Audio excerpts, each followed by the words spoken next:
abonnés de Inattendu. Ce mois-ci, pour accompagner la cuvée Envol, le Cheverny rouge du domaine des Huards, nous proposons un rôti d'agneau sur sa tarte fine aux légumes.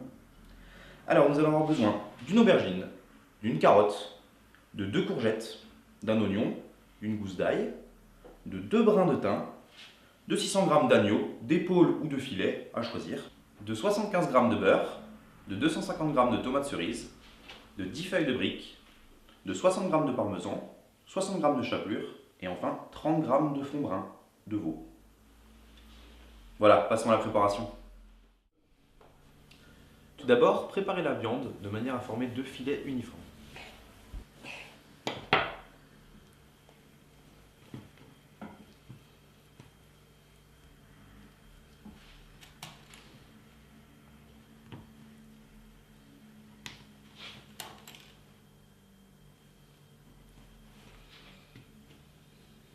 Coupez la carotte.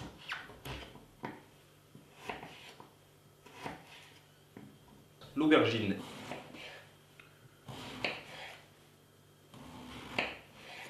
Et les courgettes en bâtons uniformes, de manière à avoir une cuisson rapide.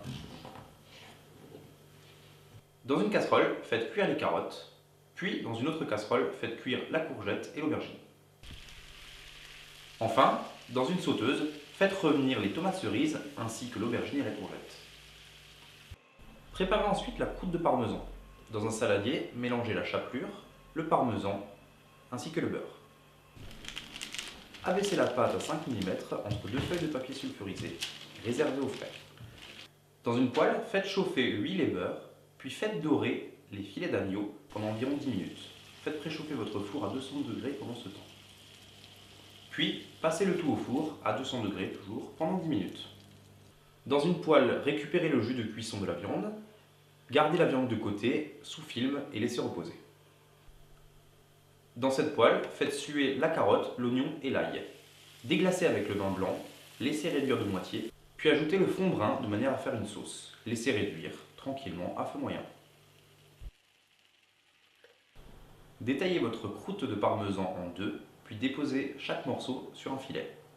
Passez le tout au four pendant une dizaine de minutes pour faire dorer. Pour les tartes fines, beurrez les feuilles de briques au pinceau, puis pliez-les en 4. Déposez le mélange de légumes et passez le tout au four, de manière à ce que la pâte croustille. Sur une assiette, déposez un morceau de filet en croûte, puis déposez une tarte, et enfin nappez de sauce.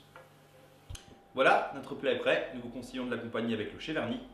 Bon appétit, et on se retrouve le mois prochain.